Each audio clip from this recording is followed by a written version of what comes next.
नमस्ते, कैसे हैं आप सब लोग। ब्यूटीफुल सक्सेस स्टोरी लेकर के आई हूं। इसमें इन्होंने अपना नाम तो नहीं दिया है, लेकिन एफर्मेशंस का जादू है इस सक्सेस स्टोरी के अंदर। चलिए देखते हैं कि क्या है ये सक्सेस स्टोरी। इन्होंने लिखा है 25 सितंबर 2020, ये मेरे बर्थडे का दिन था। मैं सुबह सुबह उठी और एक कॉल आया था और वो मेरी मम्मी को बता रहे थे कि मेरे पापा के एक कज़न हैं, वो सेकंड फ्लोर से गिर गए हैं, उन्हें बहुत बुरी तरह से चोट लग गई है। उसके बाद किसी तरह से मैनेज करके उनको किसी हॉस्पिटल में लेकर के जाया गया और नेक्स्ट डे अर्ली मॉर्निंग 5 से 6 बजे के आसपास वो अपोलो हॉस्पिटल पहुंचे और उनका प्राइमरी ट्रीटमेंट वहां पर शुरू हुआ। उसके बाद उनके ऑपरेशन पर ऑपरेशन होने वाले थे। नेक्स्ट नाइट को भी उनका एक ऑपरेशन था, जिस ऑपरेशन से वो निकलने वाले थे वो बहुत ज़्यादा ही कॉम्प्लिकेटेड था और ये इस तरह से कंटिन्यू चलने वाला था। और मुझे इसी बीच में मेरे बर्थडे के विशेस पर विशेस आते जा रहे थे। मैं सब लोगों से बातें कर रही थी, बिल्कुल नॉर्मल थी और बिल्कुल नॉर्मल प्रिटेंड कर रही थी। मैं सब लोगों के सामने हैप्पी हैप्पी शो कर रही थी और मैं सारा टाइम मन ही मन में अफर्मेशंस दे रही थी कि he is fine, he is fine, he is healthy. ये मैंने अपने फ़ोन तक पर लिख लिया था। महामृत्युंजय मंत्र की मैंने चैंटिंग भी की उनके लिए। सिर्फ और सिर्फ पॉजिटिव एफर्मेशंस और एफर्मेशन इसी तरह से मैं देते जा रही थी। वो बिल्कुल हेल्दी हैं, बिल्कुल फाइन हैं।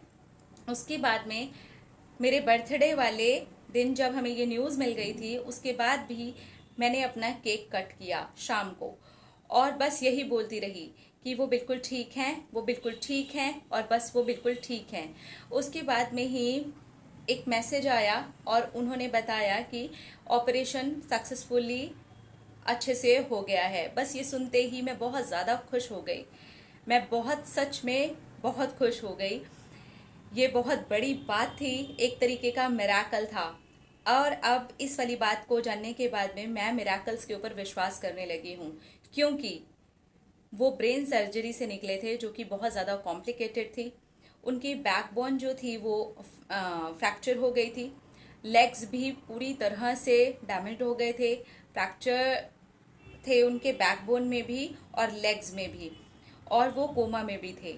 लेकिन अब वो बिल्कुल ठीक हैं। एफर्मेशंस जादू की तरीके से काम करती हैं। Thank you, thank you, thank you, thank you, thank you. Wow, इतने टफ टाइम में भी आपने पॉजिटिव रह करके एफर्मेशंस दिए। आपने जब अपना केक कट किया तब भी आप उनके लिए एफर्मेशंस दे रहे थे।